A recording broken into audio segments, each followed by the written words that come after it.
Hello everyone, welcome to MS educational TV.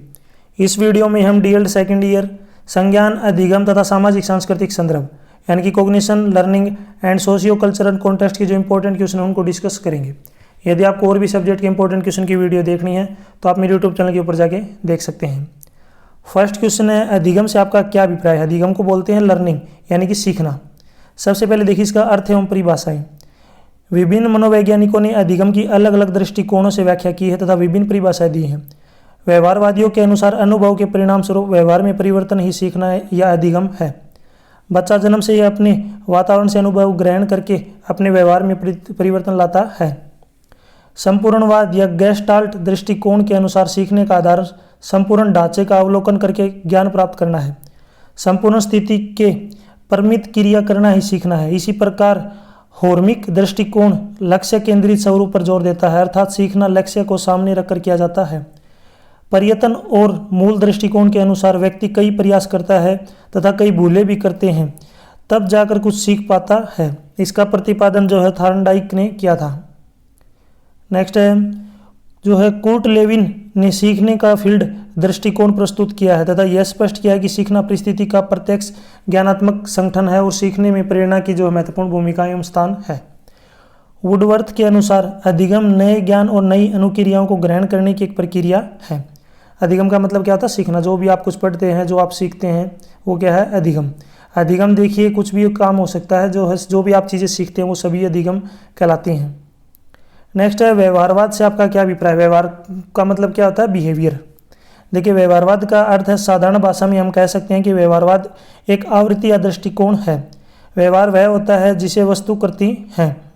व्यवहारवाद इसी धारणा पर आधारित है तथा इसका लक्ष्य व्यवहार के वैज्ञानिक अध्ययन को बढ़ावा देना है। व्यवहार का मतलब कोई व्यक्ति किस टाइप का जो है बिहेवियर करता है, यानी कि वो किस तरीके की हरकत करता है, वो क्या है उसका व्यवहार। व्यवहारवाद निम्न बातों पर विश्वास करता है। पहला है मनोविज्ञान व्यवहार का विज्ञान है तथा मनोविज्ञान मन का विज्ञान नहीं है। नेक्स्ट है व्यवहार की व्याख्या मानसिक घटनाओं या आंतरिक मनोवैज्ञानिक प्रक्रियाओं के संदर्भ के बिना की जा सकती है। नेक्स्ट है मनोविज्ञान के अंतर्गत सिद्धांत के विकास के दौरान या व्यवहार की व्याख्या के दौरान मानसिक शब्दावली या संप्रत्यों का प्रयोग किया जाता है, तब उनका व्यवहारिक संप्रत्यों के अनुवाद कर दिया जाना चाहिए या उसके स्थान पर व्यवहारिक शब्दावली का प्रयोग करना चाहिए। ये तीनों तथ्य तार्किक रूप से भिन्न हैं। प्रत्येक तथ्य एक प्रकार के व्यवहारवाद का निर्माण करने में सहायक होते हैं। व्यवहारवाद मनोविज्ञान का एक ऐसा उपागम है जो निरीक्षण योग्य और मापन योग्य व्यवहार पर बल देता है। नेक्स्ट क्वेश्चन है, अनुबंधन से आपका क्या अभिप्राय है, जिसको बोलते हैं हम कंडीशन। देखिए अनुबंधन का सिद्धांत व्यवहारवाद की देन है। यह सिद्धांत शरीर विज्ञान से जुड़ा है। अनुबंधन स्नायु मंडल में स्थापित होते हैं या विकसित होते हैं। स्नायु मंडल का वातावरणीय जो उद्दीपन है, यानी कि जो इन्वायरमेंटल स्टिमुलस है, जिस प्रकार ज्ञानेंद्रियों के माध्यम से प्रभावित होते हैं उसी के अनुसार अनुक्रिया करते हैं, यानी कि रिस्पॉन्स करते हैं, जो अनुक्रिया होती है। व्यवहारवादियों ने बताया कि जिस प्रकार का व्यवहार सीखना हो उसी प्रकार का उद्दीपन उस व्यक्ति को दिया जाना चाहिए या फिर दिया जाता है। बार बार दिए जाने वाला उद्दीपन उस क्रिया को उत्पन्न करता है। अनुक्रिया के रूप में होने वाला वह व्यवहार उस उद्दीपन से या उससे संबंध जो अन्य कारक से भी जो है अनुबंधित हो जाता है। यदि किसी के व्यवहार को जो है किसी और का व्यवहार में डालना है तो उसी को जो है उसी के साथ वैसा ही बिहेव करना चाहिए, तो वो उसी टाइप का जो है एनवायरनमेंट में ढल जाएगा, यानी कि वैसा ही व्यवहार वो अपना लेगा। नेक्स्ट है अनुबंधित अनुक्रिया की विशेषताओं का वर्णन कीजिए। पहला है अनुबंधित अनुक्रिया विशिष्ट होती हैं, अर्थात वह केवल संबंध उद्दीपन से ही पैदा होती हैं, अन्य उद्दीपन का उस पर प्रभाव नहीं होता। नेक्स्ट है अनुबंधित अनुक्रिया अस्थायी और अस्थिर होती हैं, कुछ समय पश्चात उसका प्रभाव कम होने लगता है। नेक्स्ट है उपयोग के अभाव में अनुबंधित अनुक्रिया समाप्त हो जाती है। नेक्स्ट है वयस्कों की अपेक्षा बच्चों में अनुबंधित अनुक्रिया आसानी से स्थापित की जा सकती है। नेक्स्ट क्वेश्चन देखिए, अनुबंधन सिद्धांत के दोषों का वर्णन कीजिए, यानी इसके दोष क्या हैं, कमियां क्या क्या हैं। देखिए पहला है उच्च विचारों और तर्क की प्रक्रिया को समझाने में यह सिद्धांत असफल रहा है। नेक्स्ट है यह सिद्धांत सब क्रियाएं को समझाने में असफल रहा है। नेक्स्ट है यह चिंतन की प्रक्रिया की व्याख्या करने में असफल है। नेक्स्ट है यह सिद्धांत तत्परता, पुनरावृत्ति, प्रभाव, अभिप्रेरणा, वातावरणीय कारक तथा भौतिक परिस्थितियों की भूमिका की व्याख्या नहीं करता है। फिफ्थ पॉइंट है इस प्रकार का अधिगम अस्थायी होता है। सिक्स्थ है, इसका प्रयोग बच्चों और पशुओं पर अधिक होता है। नेक्स्ट क्वेश्चन है, संज्ञान का क्या अर्थ है? संज्ञान क्या होता है? इसका मतलब क्या है? इसको बोलते हैं इंग्लिश में कॉग्निशन।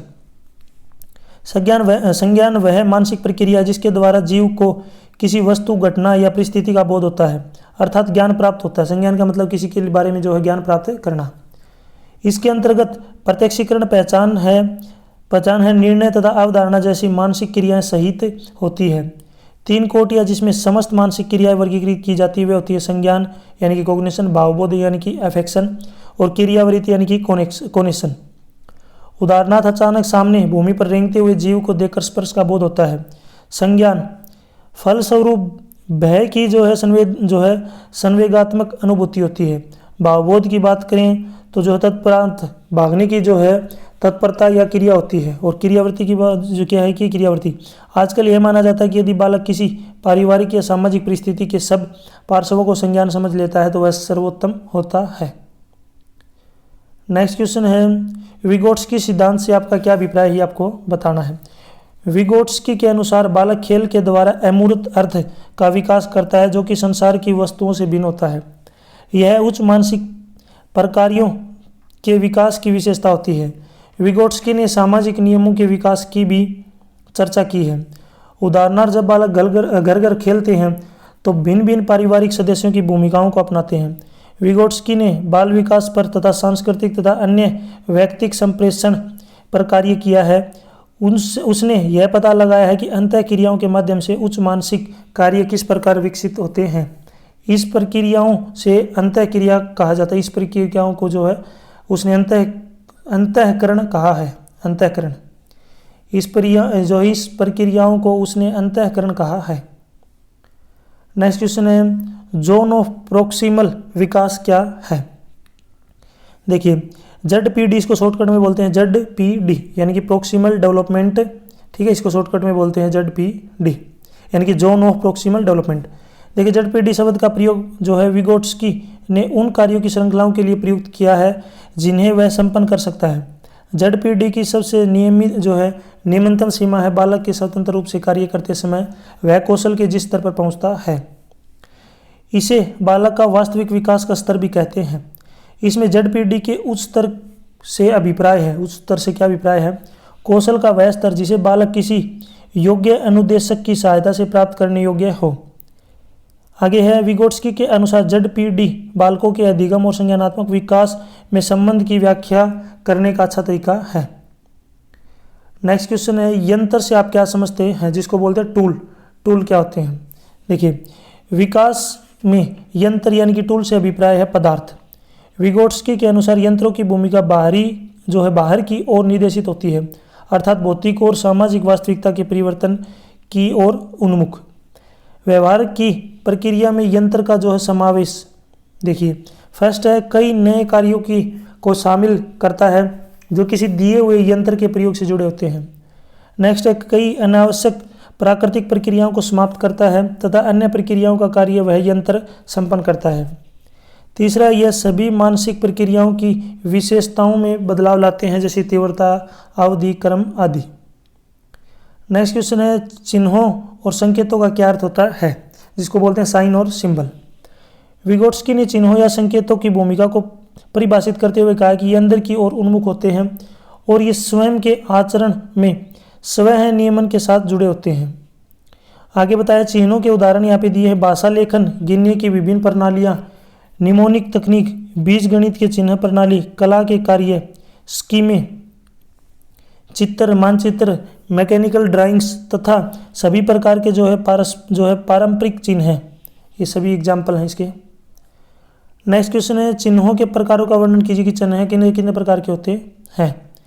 देखिए, विलमैन तथा सीवेल ने चिन्हों को निम्नलिखित 3 वर्गों में बांटा है। पहला है पिक्टोरियल चिन्ह यानी कि पिक्चोरियल साइन बोलते हैं इसको, यानी कि फोटो, पिक्चर को किसको बोलते हैं, फोटो को।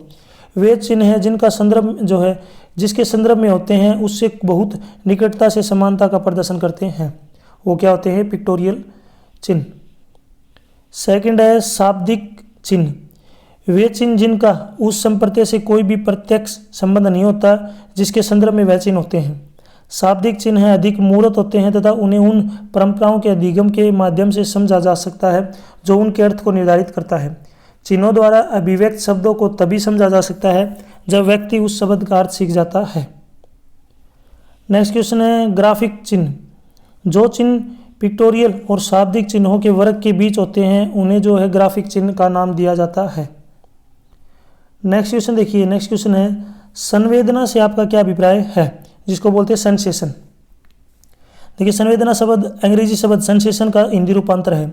इसकी उत्पत्ति लैटिन भाषा के शब्द सेंसस से हुई है जिसका अर्थ होता है सेंस। आइजेंट ने संवेदना शब्द को इस प्रकार स्पष्ट किया है कि संवेदना वह मानसिक प्रक्रम है जो आगे विभाजन योग्य नहीं होता तथा बाहरी उत्तेजना द्वारा उत्पादित होता है तथा इसकी तीव्रता उत्तेजना पर निर्भर करती है और इसके गुण ज्ञानेंद्रिय प्रकृति पर निर्भर करते हैं। नेक्स्ट है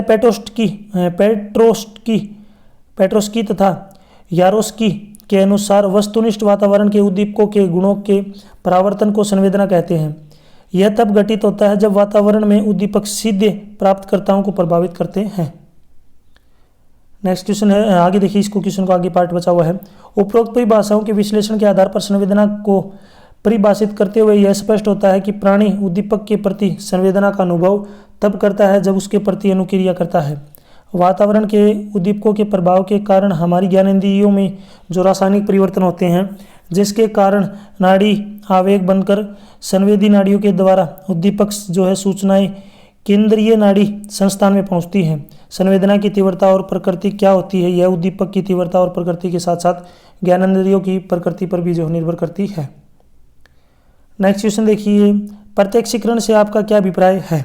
प्रत्यक्षीकरण संवेदना के आगे की सीढ़ी जो है प्रत्यक्षीकरण है। देखिए उद्दीपक द्वारा उत्पन्न संवेदना के स्वरूप का ज्ञान ही प्रत्यक्षीकरण है। हमारे आसपास के वातावरण में अनेक वस्तुएं विद्यमान हैं तथा अनेकों घटनाएं घटित होती रहती हैं।